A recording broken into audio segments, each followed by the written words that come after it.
Hello friends, welcome to Priyadarshini food court. ఈరోజు మేము చిక్కుడుకాయ కర్రీ చేయబోతున్నామండి. చిక్కుడుకాయ హెల్త్కి చాలా మంచిది. ఇందులో మంచి ఫైబర్ ఉంటుంది.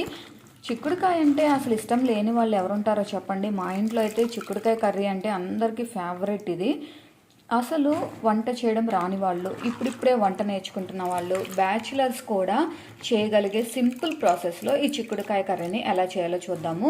ముందుగా చిక్కుడుకాయల్ని ఇలాగా ఒలుచుకోవాలండి. ఆ సైడ్స్ ఉన్న ఈనెలు తీసేసి ఇలా ఓపెన్ చేసి సీడ్స్ని కూడా తీసి ఇలా చిన్న చిన్నగా చేసుకున్నాము.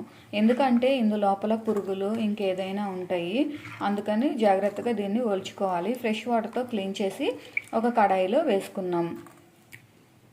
ఈ చిక్కుడుకాయల్ని సాల్ట్ వాటర్తో వేసి క్లీన్ చేసుకున్నామండి. ఒక ఆనియన్ కట్ చేసి వేసుకున్నాము, 2 పచ్చిమిర్చి, ఒక 4 టొమాటోలు కట్ చేసి వేసుకున్నాం. ఇవన్నీ కూడా ఇందులో వేసేసుకుంటున్నామండి. చాలా సింపుల్ ప్రాసెస్ అండి, అస్సలు కష్టపడాల్సిన పనే లేదు, తక్కువ టైంలో అవుతుంది. ఉప్పు వేసుకుంటున్నాం, రుచికి తగినంత కారం వేసుకుంటున్నాము. మీరు తినే ఆ కారాన్ని బట్టి కారం అడ్జస్ట్ చేసి వేసుకోండి. కొంచెం పసుపు, దంచిన వెల్లుల్లి, తగినంత ఆయిల్ వేసుకుంటున్నాము. ఇవన్నీ కలిసేలాగా బాగా కలుపుకోవాలి. అసలు వంట చేయడం రాని వాళ్ళు కూడా చాలా సింపుల్గా చేయొచ్చండి.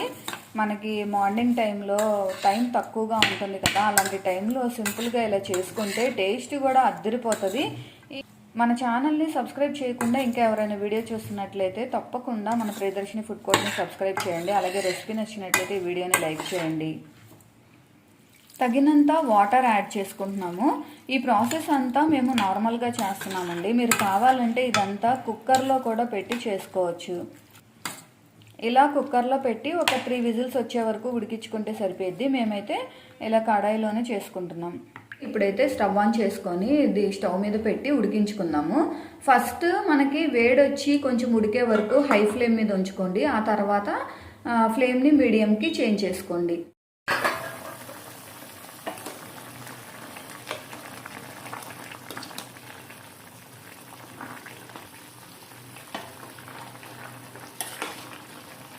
చూడండి, మనం వేసుకున్న ఆ వాటర్ అంతా కొంచెం దగ్గర పడుతుంది కదా, ఎంత మంచిగా ఉడుకుతుందో. అసలు ఇలా ఉడుకుతుంటుంటేనే నాకు ఎప్పుడెప్పుడు తినాలా అనిపిస్తుంది. మధ్య మధ్యలో ఇలా మూత తీసి కలుపుకుంటూ ఉండండి. ఇప్పుడైతే ఇందులో కొత్తిమీర, కరివేపాకు, పుదీనా వేసుకుంటున్నామండి. ఇది అరోమా కోసం మాత్రమే వేసుకుంటున్నాము. మీ దగ్గర అవైలబుల్గా లేకపోతే స్కిప్ చేసుకోండి. కానీ ఇవి వేయడం వలన మంచి అరోమాటిక్గా సూపర్ టేస్టీగా ఉంటుంది.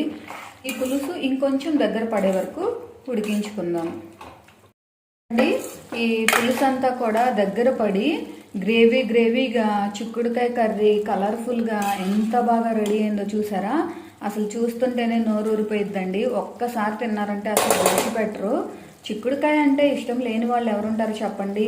మనకి మార్నింగ్ స్కూల్కి, కాలేజెస్కి, ఆఫీసెస్కి వెళ్ళే టైంలో హడావుడిగా ఉంటాం కాబట్టి ఆ టైంలో ఇలాంటి రెసిపీస్ సింపుల్గా చేసుకున్నారంటే అసలు చాలా తక్కువ టైంలో చేసుకోవచ్చండి.